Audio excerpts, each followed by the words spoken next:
What is up, Internet Land? Zacchaeus Prime, aka Zacchaeus Prime, here with another Transformers video review. Today, the figure that I'm going to be reviewing is the Studio Series Arcee. And so this is supposed to be Arcee as she appeared in the 1986 Transformers movie. And I don't really like it at all. It does look more faithful to the on-screen appearance than the figure that it is heavily remolded from, which is the Thrilling 30s Generations Arcee. Though that one was meant to be more like her comic appearance, and this is meant to be more like her movie appearance. So I think that both of them, appearance-wise, do fine in their own regards. However, I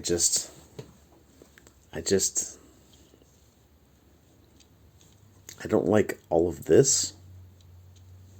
The face sculpt just seems kind of weird to me. It's not like awful, but it's not good either. And I don't know. There's just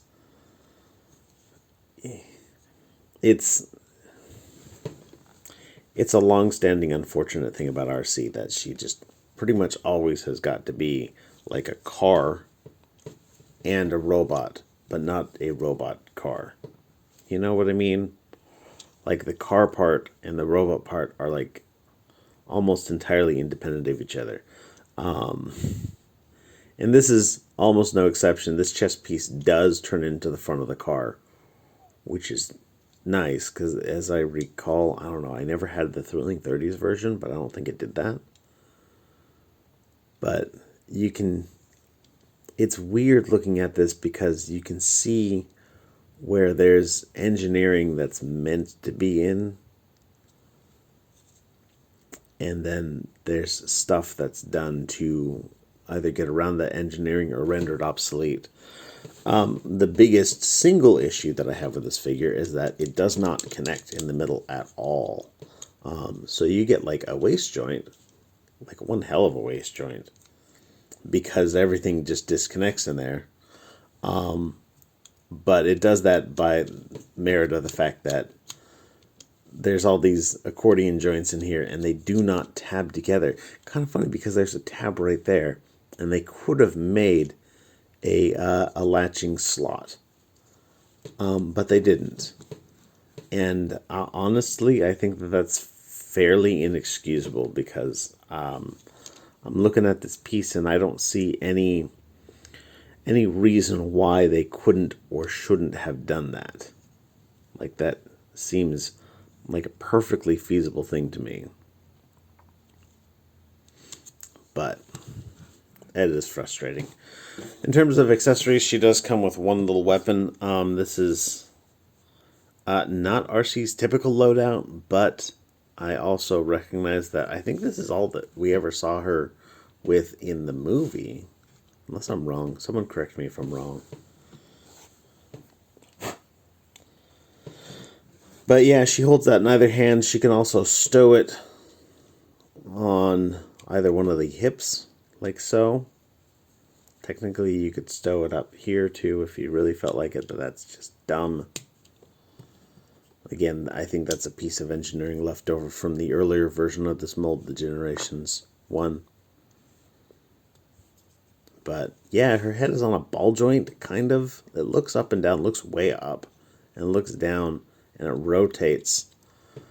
Though because the ball part of the ball and socket joint is made out of that polyoxymethylene, it's soft, and it deforms, so it like has places that it likes to sit in, and then the rest of it that doesn't really like to as much, which is just kind of a weird thing.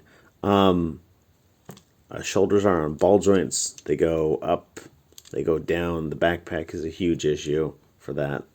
Most of a tree pose, bicep swivel, single joint elbow for pretty full range. There is kind of a built-in detent kind of going on. It is like basically solid state with no moving parts. But you can feel it working, and I think that's kind of cool. Waist joint, which is an improvement over the Thrilling 30 version. Like I mentioned, the ab crunch from hell. Legs go that far forward and, basically nothing back before they hit the backpack. Go out for that much. Thigh swivel, single joint knee for a little over 90 degrees of bend. Ankle goes forward and back, and a tilt. So some parts are well posable and some parts are definitely not. To get this figure transformed up, first thing I'm going to do is pull the head forward to disconnect this neck piece here, and then you can bring this all up and just basically grab the backpack, grab the legs, and just yank everything open. You can take the head, flip it back through here, and then we'll peg this little part into its slot there. You do want to take the waist and rotate it around 180 degrees. You can take this panel here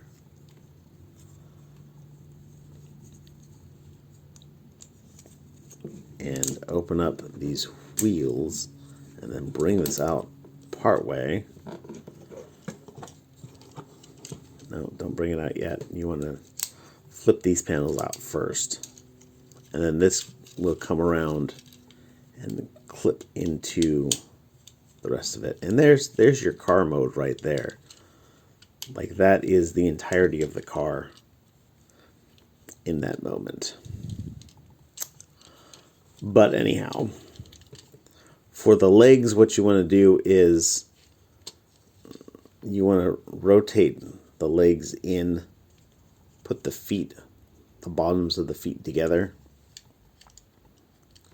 and then you kind of want to tuck the arms down like so, and then put the legs, actually no, the arms, I believe, tuck into these little spots right here. There's that tab right here that's clearly part of an earlier engineering, but it doesn't get used anymore, so the arms kind of fit over those tabs.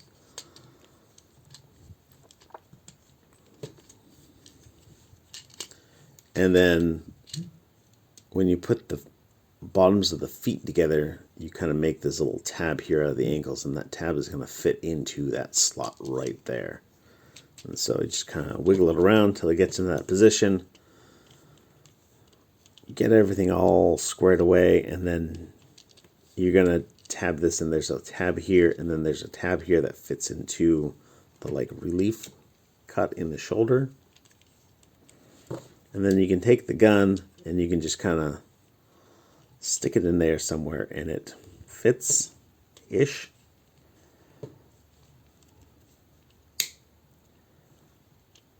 And that is basically what you get for Arcee's car mode. And as a car mode, it actually looks fairly spot on.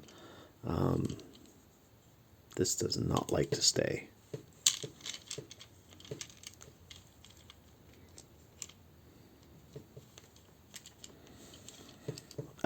Basically zero clearance down here. Technically, I think I am getting...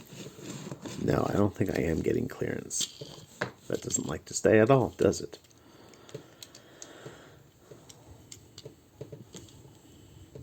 Yeah, there's basically no clearance back here, and I'm not sure how to make it have clearance.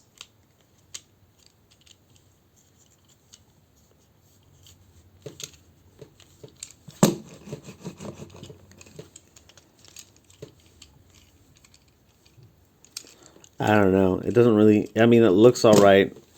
It certainly looks fine like that. It doesn't really hold together very well.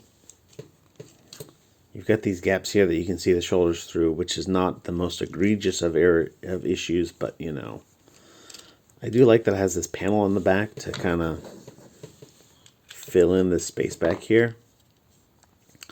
But, I don't know. One of the things that I was thinking of as I was transforming this is that the alt mode does not look as nice as the Big Firebird Nicey alt mode. And I felt like that figure was a far simpler transformation. And I'm not trying to compare first party to third party because I know that that's a very unfair comparison. Unfair for first party, for sure. But like in terms of complexity of the transformation, like that one had a much more simpler transformation and a much better looking alt mode, I felt. So, of course, that one also took excessive liberties with the robot mode and the alt mode both, so maybe that was part of the issue. But there's Arcee. I can't recommend this. I don't think that it's that great of an Arcee, to be honest. I'm waiting to see if we will ever find a good Arcee. And I just sometimes I feel like, you know, oh hey, yeah, there are good Arcees out there, but I don't think that this is really one of them. But it matches the movie aesthetic. If that's what you need to have for your display, go ahead and get it, I guess. Everybody, thanks for watching. You guys are fantastic. Everybody stay awesome and be good to each other. See ya. Bye.